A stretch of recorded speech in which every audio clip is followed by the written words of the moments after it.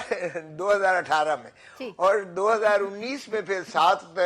نومبر 2019 کو ان کا معاہدہ ہو جاتا ہے نیشنل جو ہے کرائمز ایجنسی لندن کا بحریہ ٹاؤن کے ساتھ، اور 22 نومبر کو 2019 کو وہ پیسہ جو ہے سپریم کورٹ کے اکاؤنٹ میں آ جاتا ہے۔ اب مجھے بتائیں کہ نہ اس میں محترم عمران خان کا تعلق، نہ بشرا بی بی کا تعلق، نہ حکومت پاکستان کا تعلق، وہ معاہدہ ہوتا ہے کرائمز ایجنسی لندن اور بحریہ ٹاؤن کے درمیان، اور اس میں یہ کہا گیا کہ المشرق کا اکاؤنٹ جو ہے بلا حیل و حجت جب یہ فریزنگ آرڈر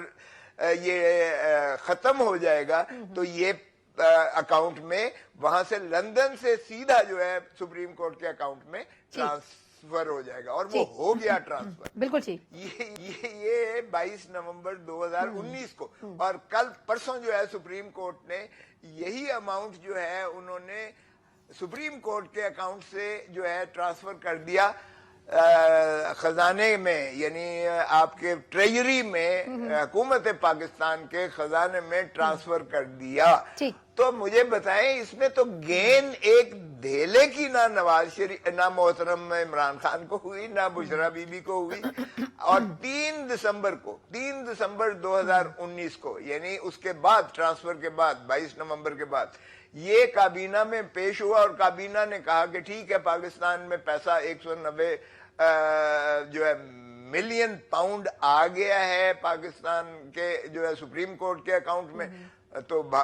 اس کو انڈورس کر دیا، تو پھر اس میں کوئی کیس بنتا ہی نہیں ہے۔ اور اسی لیے آج جب یہ سارے شواہد رکھے گئے، جسمانی ریمانڈ کی انہوں نے بالکل استدعا شواہد رکھے گئے، تو اکاؤنٹیبلٹی کورٹ نے جسمانی ریمانڈ نہیں دیا، ریجیکٹ کر دی نیب کی اپلیکیشن، مسترد کر دی۔ بالکل ٹھیک۔ آپ حسن نواز صاحب کہہ رہے تھے نواز شریف صاحب کے صاحبزادے ہیں، وہ شاید عمران خان صاحب کے حوالے سے تھوڑا سا غلط ہو گیا، لیکن بالکل ٹھیک ہے، پوائنٹ سر آپ کا آ گیا۔ اب سر ایک کیس تو یہ تھا، لیکن دوسری طرف سر العزیزیہ ریفرنس، نہیں وہ حسن نواز ہی کی پراپرٹی تھی، معاف کیجیے گا، وہ one Hyde park Hasan Nawaz ہی کی پراپرٹی تھی، ون ہائیڈ پارک جو ملک ریاض نے لی، وہ بھی اس 190 ملین میں شامل ہے جو پاکستان کو جو سپریم کورٹ میں آیا۔ تو کوئی مجھے ابہام نہیں ہے، آپ کو ابہام ضرور ہوا ہے۔ ٹھیک ہے سر، پوائنٹ آپ کا آ گیا۔ اچھا سر، نواز شریف صاحب کی جو 2 کیسز ہیں اسلام آباد ہائی کورٹ میں، جب یہ ہوا آج کی ہیئرنگ، تو انہوں نے بڑی عجیب سی بات ہے کہ انہوں نے کہا معذرت کے ساتھ نہ چارٹ صحیح فریم کیا گیا ہے، نہ نیب کو یہ پتا ہے کہ شواہد کیا ہیں۔ سر کس بنیاد کے اوپر آپ کے خیال میں یہ کیسز پھر آگے چلائے گئے اور ان میں فیصلے کیے گئے، اور اب اس موقع کے اوپر کیوں اسلام آباد ہائی کورٹ کو یہ لگتا ہے کہ یہ تو بڑا ناقص طریقے سے اس میں انویسٹیگیٹ کیا گیا ہے؟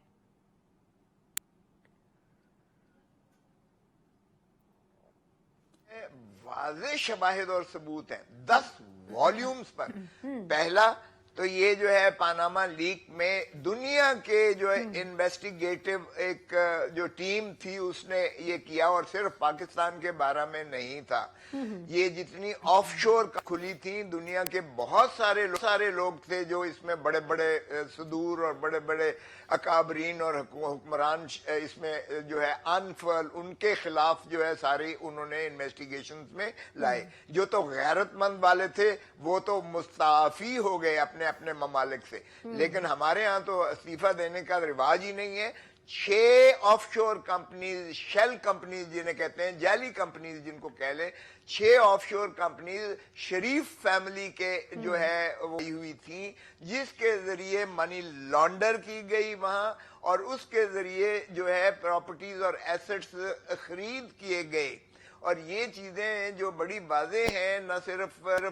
محترم اسحاق ڈار صاحب کے اقبال جرم کا کنفیشنل سٹیٹمنٹ جو ہے, میں اٹارنی جنرل تھا تو یہ سامنے آئی تھی چیزیں, اور نہ صرف ان میں ہے بلکہ قاضی فیملی کے ذریعے جو ہے لندن میں رہتے تھے, ان کے اکاؤنٹس میں اس طرح ترسیل کیا گیا, ان کو علم ہی نہیں ہے, بعد میں ان کے بیانات بھی ہوئے تھے, اور اس کو پھر لیئرنگ کر کے جو ہے اس کے ذریعے جو ہے حدیبیہ پیپر ملز اور یہ جو پراپرٹیز ایون فیلڈ وغیرہ کی اور ہائیڈ پارک, یہ ساری خریدی گئی. اور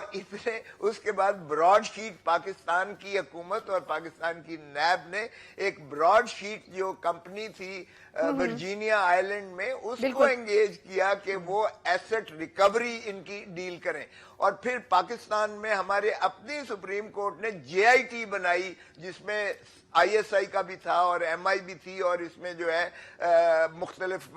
جو ہے محکموں کے ٹاپ موسٹ جو ہے ایکسپرٹس تھے, اور انہوں نے 10 والیومز نکال کے محترم نواز شریف صاحب اور ان کی فیملی خانوادے کے سارے جو ہے ایسٹس اور پراپرٹیز نکلا لی. دھرتی ماں کو سنا اس طرح لوٹا گیا کہ اس کی مثال تاریخ میں نہیں ملتی ہے. اگر ان شواہد کے باوجود بھی اگر اب اس اپیلوں میں جس میں 10 سال ایک میں سزا ہوئی ہے اور 7 سال دوسرے کیس میں سزا ہوئی ہے, اگر اس میں بھی ایسی آبزرویشنز آتی ہیں تو پھر یہ نواز شریف جورس پروڈنس نئی بنائی جا رہی ہے. اگر انہیں صرف بری کرنے کا اور چوتھی مرتبہ وزیر اعظم اس دھرتی ماں پہ مسلط کرنے کا ایک انڈیا عزم کر ہی لیا گیا ہے, تو پھر یہی کچھ ہوگا جو آپ فرما رہی ہیں. لیکن چونکہ میں ہیڈ تھا, انچارج تھا اس وقت جب ہم نے یہ سارے کیسز بنائے تھے, اس میں ارشد شریف جو مرحوم ہے اس کے بھی پاس کافی یہ شواہد تھے, اور میں انچارج تھا, میرے نیچے اعتزاز احسن تھا, چیئرمین بلاول نے مجھے ہیڈ بنایا تھا کمیٹی کا, اور چونکہ میں سیکرٹری جنرل تھا پاکستان پیپلز پارٹی کا. اعتزاز احسن تھے, رضا ربانی تھے اس میں, فاروق نائک تھے اس میں, اور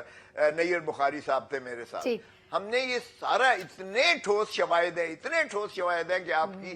یعنی اس سے تو نکلنا ہی ناممکن ہے محترم نواز شریف. لیکن اب وہ 10 کے 10 والیوم جو ہیں وہ بیکار نظر آتے ہیں. لیکن آخری چند سوال میں نے پیپلز پارٹی پہ کرنے میں ایک چھوٹا سا سوال اس سے متعلق اور کر لوں کہ سر یہ FIA نے کچھ تحقیقات کی ہیں اور اس میں انہوں نے کہا کہ جی سائفر کو تو ہم نے کبھی ڈی کلاسیفائی کیا ہی نہیں تھا. مطلب یہ ایک بڑا انکشاف ہے جو کہ آج انصار عباسی صاحب نے کوٹ کیا, اور انہوں نے کہا کہ یہ جو کلیم کرتی ہے PTI کہ جی ڈی کلاسیفائی کیا گیا تھا, یہ سراسر غلط الزام ہے. تو اگر آپ اس طرح تو آپ PTI کا حصہ نہیں ہے, لیکن اگر آپ روشنی ڈال سکیں کہ یہ اتنا بڑا کنفیوژن کیسے ہو گیا کہ پہلے ایک ہی بات ہوتی رہی, سال بھر سے زیادہ تک FIA کو پتا چلتا ہے کہ یہ تو ڈی کلاسیفائی ہوا ہی نہیں تھا. سنا اس سے زیادہ بھونڈا مذاق اس ملک کے ساتھ نہیں ہو سکتا. بھٹو کو اگر کہا گیا کہ تم ایٹم بام بنانا بند کر دو ہینری کسنگر نے, اور بھٹو نے جو ہے ورنہ تمہیں عبرت کا نشان بنائیں گے, اور بھٹو صاحب نے وہی سائفر جو ہے راجہ بازار پنڈی میں لہرایا, تو وہ آج ہمارے ہیرو ہیں اس لیے کہ قوم کو سیسا پلائی دیوار کا دفاع دے دیا انہوں نے. اور جب عمران خان نے اس سائفر کو, جس میں ڈونلڈ لو نے ایک اسسٹنٹ سیکرٹری جو ساؤتھ ایشین امریکہ کا ہے, ہمارے ایمبیسڈر اسد مجید کو کہتا ہے کہ اگر تم نے پرائم منسٹر عمران خان کو جو ہے عدم اعتماد کے ذریعے چلتا کیا تو امریکہ تمہیں معاف کر دے گا. شرم آنی چاہیے جس نے یہ کیس بنایا. یہ 25 کروڑ عوام کی غیرت اور حمیت کا جنازہ نکالنے کے مترادف ہے اگر پرائم منسٹر عمران خان یہ بات قوم کو بتاتا ہے کہ یہ دیکھیں یہ جو ہے سازش ہو رہی ہے. اور سازش تو اب ثابت ہو گئی جب امریکن امبیسڈر جا کے ایک سزا یافتہ شخص کو جاتی عمرہ میں جا کے ملتا ہے, جس سزا یافتہ ہے آج تک, اور وہ اس پر عمر بھر کی جو ہے بندش لگی ہوئی ہے سیاست کرنے میں بھی, اس شخص کے جا کے ملتے ہیں تو آپ تانے دانے ملا لیجئے گا. جہاں تک یہ ڈی سائفر کا تعلق ہے, یہ کابینہ میں ہو چکا, اور یہ دیکھیں ڈیسائفر تو اس لیے بھی ہو گیا جب آپ نے کیبنٹ کی NCC committee national security council کے پاس جب آپ نے یہ رکھ دیا اس کے سائفر کے مندرجات، کیونکہ سائفر کا ٹرانسکرپٹ آگے چلتا ہے، یہ سائفر فارن منسٹری میں موجود ہے، اس کو ہٹایا نہیں جا سکتا، یہ کوڈڈ لینگویج ہوتی ہے جسے ڈی کوڈ صرف وہی کرتے ہیں اور اس کا ٹرانسکرپٹ یعنی ترجمہ بنا کے آپ کو کاغذ پکڑاتے ہیں، اور وہ ترجمہ آپ نے نیشنل سیکیورٹی کاؤنسل جس میں 4 سربراہان تھے افواج پاکستان کے، army chief, naval chief, air chief اور DGISI، یہ ان کے سامنے پیش ہوتی ہے، کابینہ کا ڈیفنس منسٹر ہے، تو یہ کہاں سے سیکرٹ رہ گیا؟ آفیشل سیکریسی ایکٹ کو آپ چلاتے ہیں، اور پھر پرائم منسٹر کے حلف میں یہ چیز موجود ہے کہ وہ جس کو چاہے، وہ کسی کا محتاجی نہیں ہے۔ کیا آئین پریویل کرے گا؟ مجھے بتائیے گا کہ یا ان کی انسٹرکشنز پریویل کریں گی آئین پر یہ لازم ہے، واجب ہے پرائم منسٹر پر کہ اگر وہ قومی مفاد میں سمجھتا ہے تو وہ جس کے ساتھ چاہے کوئی چیز شریک کرے، جبکہ دوسرے وزراء پر یہ قدغن ہے کہ وہ پرائم منسٹر کی مرضی کے بغیر کوئی سائفر جو ہے وہ کسی کے ساتھ شیئر نہیں کر سکتے، لیکن پرائم منسٹر خود اپنا فیصلہ کرتا ہے۔ تو اس لیے ڈی کلاسیفائی بھی ہوا اپنا کابینہ میں، اور یہ ایک دفعہ نہیں 2 دفعہ نیشنل سیکیورٹی کاؤنسل میں، دوسری دفعہ پرائم منسٹر شہباز شریف تھے، ان کے سامنے پیش ہوا، 4 سربراہان جو ہے افواج پاکستان کے موجود تھے، اور اسد مجید کو امبیسڈر کو بلایا گیا جس نے مندرجات کو تصدیق کی، اور اس نے کہا کہ یہ بلیٹنٹ انٹرفیئرنس ہے into the affairs of Pakistan, اور اسٹرانگ ڈیموش لکھا جائے۔ تو یہ تو شرم آنی چاہیے جس نے یہ چلے سر، جن کو شرم آنی چاہیے ان کو چھوڑ دیتے ہیں۔ سر ایک سوال کی اجازت دے دیں، بالکل ٹھیک کھوسے صاحب، سر ایک سوال کی اجازت دے دیں، وقت تھوڑا سا کم ہے۔ سر آپ نے اتنے حوالے دیے ماضی کی، کچھ آپ نے ایسی بھی باتیں کی کہ کچھ چیزیں راز بھی ہیں، لیکن سر ایک کچھ راز آپ کے پاس بھی موجود ہے پیپلز پارٹی کے۔ میں جاتے جاتے آپ سے پوچھنا چاہوں گی یہ بزرگ سیاست دانوں کی کیا بحث ہے سر؟ اور دوسرا یہ کہ پیپلز پارٹی کے جو قائد ہیں وہ کہتے ہیں کہ مجھے مائنس کر دو، اور جو نئی لیڈرشپ ہے وہ ابھی انڈر ٹریننگ ہے، پھر ناراضگی، پھر دبئی جانا۔ سر اصل باغ ڈور پیپلز پارٹی کی کس کے ہاتھ میں؟ اگر آپ مطلب دل پہ ہاتھ رکھ کے سچ بتائیں تو کم از کم آج ہمارے ناظرین سچ جاننا چاہیں گے کہ آخر پیپلز پارٹی اوور آل رن کون کر رہا ہے؟ 4P کی جا رہی ہے یا 3P کے ذریعے کی جا رہی ہے؟ آخر چل کیا رہا ہے پیپلز پارٹی میں؟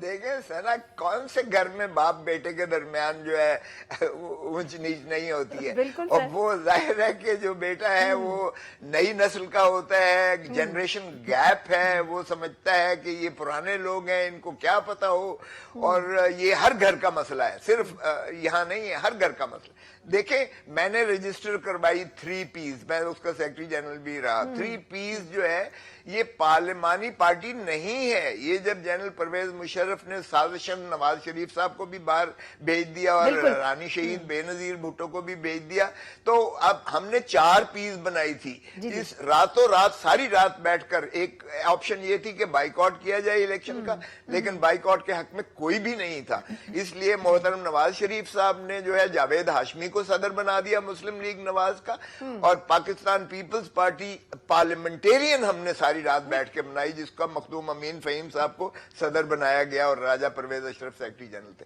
تو یہ پارلیمانی پارٹی ہم نے تیر کے نشان پر چلائی ہے۔ 3Ps کے پاس تلوار ہے اس وقت، آج بھی ہے، جو میں نے ٹکٹ دینے کا اختیار زرداری صاحب کو ہی ہے، یہ صحیح بات ہے، یہ صحیح بات ہے کہ زرداری صاحب ہی اصل میں ٹکٹ دینے کا اختیار رکھتے ہیں، اور جو کچھ وہ کہہ رہے ہیں کہ پارٹی میری مرضی سے ہی چلے گی، یہ درست بات ہے؟